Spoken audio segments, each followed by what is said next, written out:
అదిరన్ సంచ మహేశ్వరంకి అతి సమీపంలో HMDA approved villa ప్లాట్లు ఈఎంఐ మరియు బ్యాంక్ లోన్ సౌకర్యం అందుబాటులో. చర్లపల్లి రైల్వే స్టేషన్ సమీపంలో ట్రైన్ కింద పడి బలవన్మరణానికి పాల్పడినటువంటి విజయారెడ్డి గారు, ఆమె పిల్లలు ఏం జరిగింది అనేది ఇప్పటి వరకు కూడా బయటికి రానటువంటి పరిస్థితి మిస్టరీగానే ఉంది. ఇంకా ఇప్పటికీ మీరు విజయశాంతి రెడ్డి గారు ఇద్దరు కలిసే ఉంటామండి.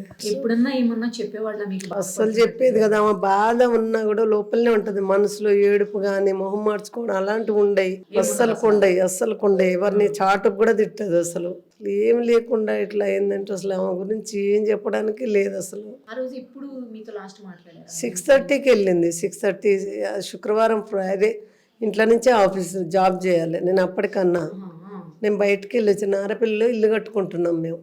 అన్నీ ఆమె పేరే పెట్టుకొని మేము కట్టుకుంటాం. అక్కడ ఏదైనా కలిసి వస్తుంది, ఒక 5-6 లక్షలన్నా వస్తాయి ఒక్కొక్క దాని మీద. ఆమె పేరు పెట్టుకుని ఆమె పేరే ఉంది. ఇప్పుడు ఆ ఇల్లు కరెంట్ బిల్లు కూడా ఆమె పేరు మీదనే వస్తుంది. అది కూడా ఆలోచించాలి. అన్ని నా పేర్ల మీద పెడుతున్నారు, నేను పోతే ఇవన్నీ ఎట్లా అని కూడా ఆలోచించాలి. అసలు మేము ఎక్కడెక్కడో తెచ్చుకొని పెట్టుకున్నాం అవి.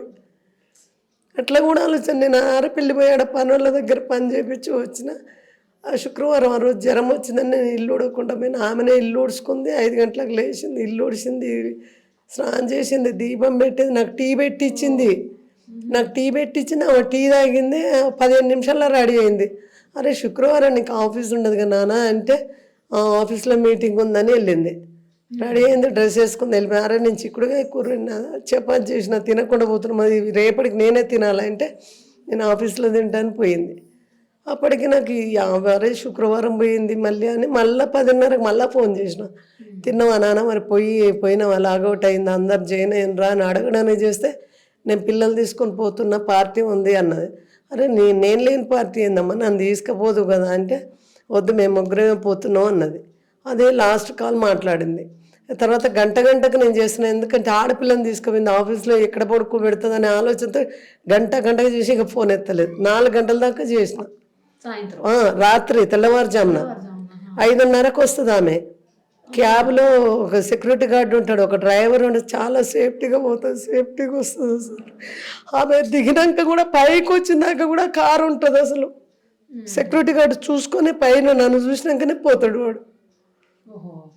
అంత జాగ్రత్త, ఏదో అల్లటపో డ్రైవర్ ఇచ్చి అట్లా లేదు ఆఫీస్. అసలు 1-2 సార్లు నేను యశోద హాస్పిటల్లో జాయిన్ అయినా, అక్కడ దింపిపోమని ఆఫీసర్లను అడిగినా దింపలేదు. ఇంటి దగ్గర దింపినాక ఇంట్లోకి పోయినాక ఎటన్నా పో అని అంటారంట వాళ్ళు. ఇంట్లో దిగినాక మళ్ళీ యశోదకు వచ్చేది ఆమె మళ్ళీ బండి తీసుకొని. కానీ మధ్యలో ఎక్కడ దింపరు, ఎక్కడి నుంచి తీసుకుపోయినారు అక్కడనే దింపిపోతారు. పైకి వచ్చినాక పైన గేటు పెట్టుకున్నాక పోయేటోళ్ళు. అట్లాంటిది ఏం చెప్తాను చెప్పండి. ఆ పిల్లలు కూడా చిన్న పిల్లలు, నా కోడలు చాలా కష్టపడి చదివించింది.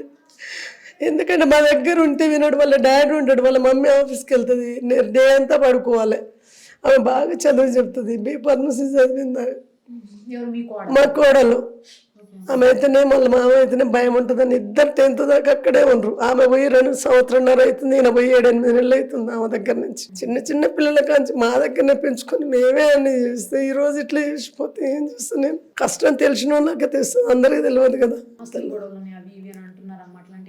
హాస్టల్ గొడవలు అంటే అప్పట్లో భూమి ఉంది, అది ఉంది, వాళ్ళు కొంచెం చెప్పినారు, అది కొంచెం మధ్యలో డిస్టర్బెన్స్ అయింది. ఇంకా ఆస్తులు ఉన్నాయని ఉన్నది ఉంటుంది, ఇంకా లేనిది ఏం చేస్తాం చెప్పండి. మనకి ఎంత అదృష్టం ఉంటే అంతే వస్తుంది.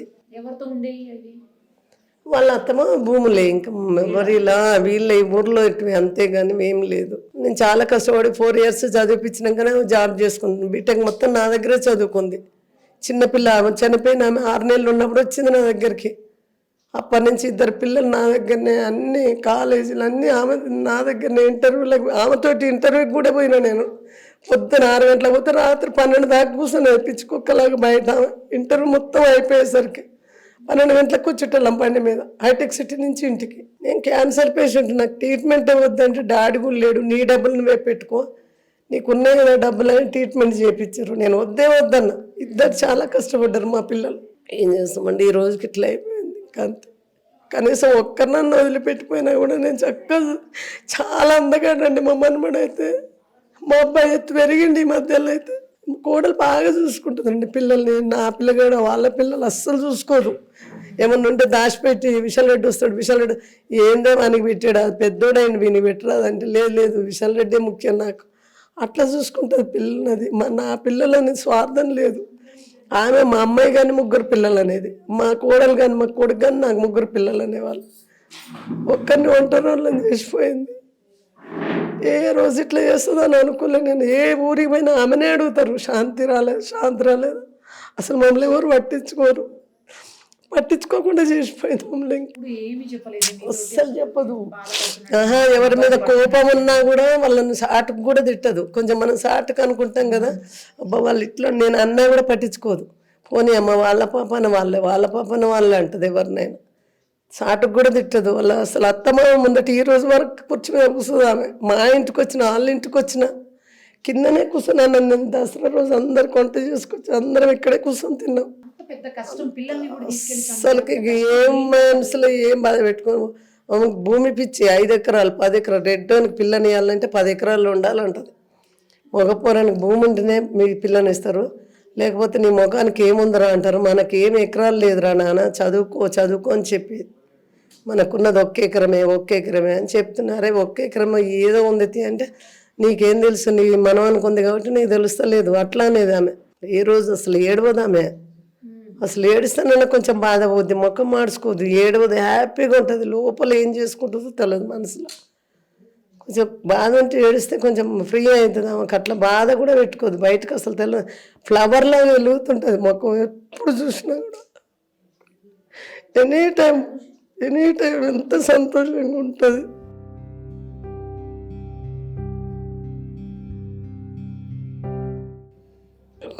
ఏం చేయలేమండి. సండేనే అరిసెలు చేసినాం. ఆమె సోమవారం పోతా అన్నది. ఊర్లో నుంచి కళ్ళు తెచ్చిన. కళ్ళుదే అమ్మమ్మ నేను పోతా కదా అంటే ఊరి నుంచి సండే కళ్ళు తెచ్చిన. సండే వాళ్ళ అన్నతో చేపలు తెప్పించుకుంది. ఆయనకు వచ్చేసి ఊరి నుంచి కళ్ళు తీసుకొని వచ్చేసి చేపల కూర వండింది, ఫ్రై చేసింది, అరిసెలు చేసినాం. 5 గంటలకు మనకి ఇచ్చి వచ్చింది. అసలు అంత మంచిగా ఉండేది. అసలు ఎప్పటి నుంచి ప్లాన్ చేసుకుంటుంది అన్నది కూడా తెలియదు మాకు. అసలు ఏదన్నా చెప్తాం ఆ పేరు మీద ఉన్నాయన్న మాకు కనీసం ఇచ్చి కూడా పోలేదు, రాసి పెట్టి కూడా పోలేదు. ఇది నీది ఇది నాదని కూడా. ఆమె పేరు చాలా కలిసి వస్తుంది. క్యాట్ కూడా వేయించుకుంది మా కోడలు. నా పేరు వేయించుకోవే అంటే ఏమొద్దు, పుష్ప మూవీలు 2 వచ్చినాయి, మీ పేరు వద్దు, మనమంది వేయించుకోవే వద్దా, వదిననే వేయించుకో, వదినదే వేయించుకుంది.